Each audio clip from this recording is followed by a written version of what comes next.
Starship, Mini-Zip, even Mammoth.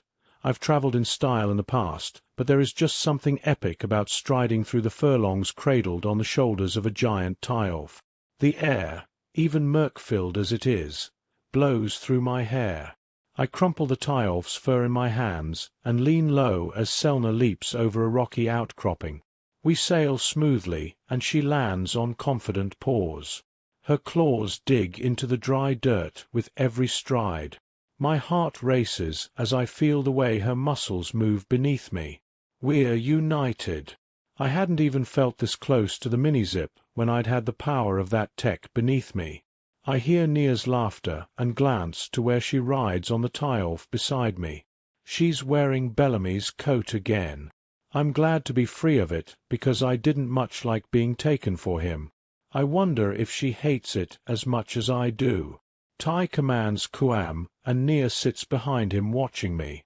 She sits so close against Tai's back, with her arms wrapped around his waist and her head tucked between his shoulder blades, that it looks like she's hugging him. It reminds me of the satchel that bounces against my back and the fabrication drive within. "What?" I shout, hoping my voice carries to her ears before it's whipped away by the wind. Nia lifts her head from Tai's back and shakes it. "I don't think I've ever seen you so happy." I grin. This is wild. I don't know that I'll find riding a Mini-Zip exciting ever again. We make swift progress over the dark space between the edge of the catacombs, the outer rim, and the small crater where Elixir kinda landed. Beneath me, I feel Selna's tension as she approaches. She senses the unrest well before we can see it through the gloom and darkness of the Shadowland. The tie-elf band closer together. I'm almost brushing shoulders with Nia as we gaze out over a ridge to the ship below. Tai grimaces. "Stalkers! What are they doing here?" Nia's voice is tight, and I can tell she's tired. I reach a hand out to hers. She squeezes mine as if she's reassuring me, not the other way around. Tai strokes a hand down Kuam's neck. "Lord Oliver must have sent out recon when he learned of you. The elixir will be strictly off-limits. He can't risk word getting back that Captain Bellamy has returned." Beside us, Hart clomps to the ground. I glance at him, not sure if he fall off Farlam or chose to dismount the beast. His hoverjets thrust to shove him upright, and he glances around.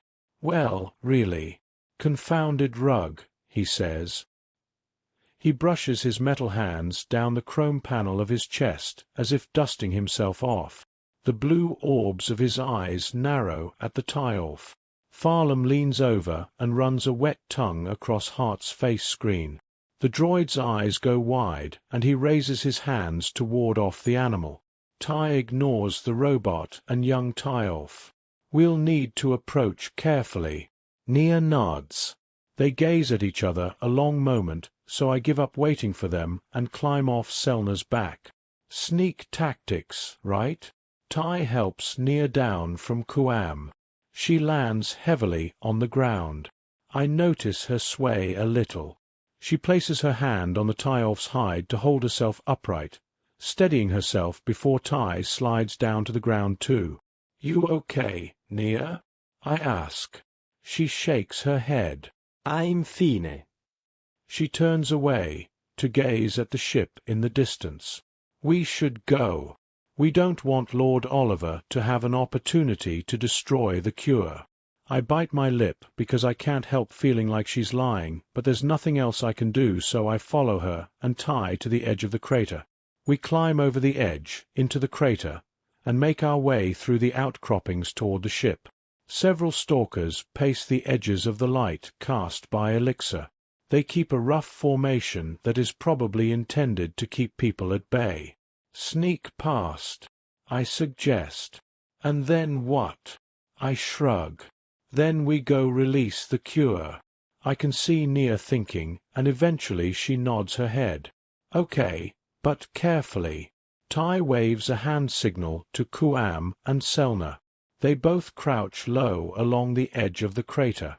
Beside them, Farlam copies their movements.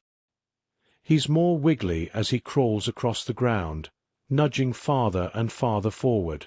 The two older Tyolf tuck their heads against their forelegs and keep their gazes fixed on the four of us as we make our way down the rim and toward the ship. The stalkers move in short circuits around the ship. Their formation is staggered rather than uniform. There are gaps in it that may make it easier to sneak past. As two stalkers turn toward the back of the ship, the two at the front turn toward us. I freeze in place because our position puts us directly in their line of sight. Beside me, Hart continues on, oblivious to the danger, but Ty and Nia dart behind a rise in the earth. Ty pulls Nia down beside him, and they collide in the dirt. I glance around, wondering where I can hide. As if sensing my danger, Farlam bounds down from the crater rim. The guards see his warm-tanned fur as he strides toward us. Beside me, Nia calls softly, "Make a run for the ship, Wish. They haven't seen you." I glance back at the guards who are aiming their plasma pulsers at Farlam. My heart stops as a streak of white fire lances forward. The Tyolf darts aside with a yelp. He tucks his tail between his legs but keeps bounding forward. No Farlam. "Go back!" I shout, racing back for the lesser beast. The stalkers strike out toward us. Farlam dives into my arms. He's so big that his weight throws me down on the ground. I try to push him aside as he tucks his whole body close to me. He licks at my face and hands in a frenzy. "No, you crazy fur sack, they're coming. We have to run." A blast of plasma pulses past us. Between Farlam's panting breaths, I catch a glimpse of Ty standing to fire at the stalkers. They return his shots. Beside him, Nia gets to her feet. She rushes toward me but freezes in place when a blaze of plasma cuts just inches in front of her and creates a scorching pothole in the earth. It feels like stalkers are coming upon us from every direction now. One grabs Nia's arm. She yanks back, pulling them both off balance. She recovers fastest and shoves the stalker away. She tries to sprint toward me, but the stalker trips her. She lands with a hard thwack against the dirt. "Nia!" I cry. Farlam startles at my voice. He raises his head, looking around at the frenzy of men. His eyes settle on Nia, motionless on the ground. He darts toward her, but I tug him back. No, Farlam. "Go home." The Tyolf whimpers. He's stronger than me, so he pulls out of my arms. He dashes toward Nia. A pulse of plasma streaks toward him, but slams into the dirt at his feet. He yelps and darts away, this time racing toward Ty, who is ducking another lance of hot plasma. He slams his own weapon against his open palm as if trying to get it working again, then tosses it away. "Run!" he cries. He kicks away a plasma pulsar from the stalker nearest him and then raises his fists, slamming one into the chin of another stalker. The stalker who knocked Nia to the ground grabs her arm and pulls her to her feet. She sways in place, but still tries to take a swing at him. He locks his arms around her. She can't move. I swallow, roll to my belly, and push myself up from the ground. I race toward my sister, shoving the stalker away from her. He swings at me. I duck under his clumsy arm, dancing away. "Go, Nia! Run! Wish!" she cries. The stalker reaches to tackle me, and I dart out from under him. Nia grabs his arm to hold him back. They tussle, but I can see her growing weaker and weaker. "Please, Nia. You have to get away." Nia's breath is racing so fast. I can see the color flaring in her cheeks. It reminds me of the way she looked in the infirmary before we could take her blood. "Please, Nia," I cry, wishing she would stop because every moment must be making her sicker and sicker. "You have to get away, Wish." Please. I'm not going without you. Cortessa's guts. Ty mutters, slamming himself into another stalker as he tries to reach near. 2 more stalkers come upon us then. They hold me back. My arm aches as one of the 2 stalkers grips it and pulls it up high behind my back. The other clamps his meaty fingers around my other elbow. I struggle against them, but their grip is so hard that every time I move it hurts. Nia rushes them. She slams against the back of the one holding my elbow. We all stumble forward and I drop to the ground. As I push myself back to my feet, I reach and grab Nia's hand. I pull her with me as I try to run away. The stalker nearest me grips my hair. I wince as he tugs, yanking my head back. Ty jumps onto the stalker's back. He stumbles, letting go of me, and I fall forward from the sudden lack of resistance. The stalker rolls Ty off his back and throws him over his shoulder. Ty lands with a gasp. Nia tries to help Ty up, but another stalker grabs her arm. She yanks away. I see it in her face, the tick before her eyes seem to lose the spark of her consciousness. Her breath is rasping so fast in her lungs that I can hear it.